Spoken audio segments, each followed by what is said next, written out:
Pig. Hey, that's not food, Mr. Pig. What are you doing there? Hey, what? Hey, don't eat my jacket, Mr. Pig. No. It's mahal. It's expensive.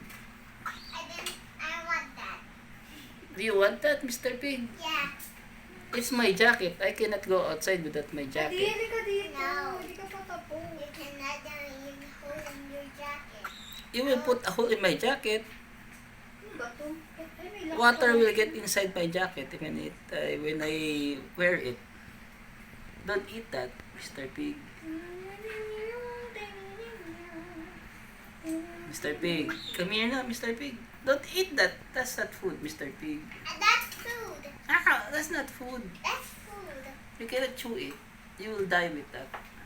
I want to chew that. Ah, don't chew that. That's not food, Mr. Pig. Stop I want it. that food with jacket. I want to chew that. Stop it, Mr. Pig. No. It's not delicious. It's delicious. I'll give you seeds instead of jacket. Come here na. I want seeds. You want seeds, Mr. Pig? Yeah, I want sunflower seeds. No, sunflower. You don't eat sunflower seeds. You just threw it. You want massage, Mr. Pig? Yeah. Massage under the wings? You want? Hey, Mr. Pig. You have a big nose, Mr. Pig.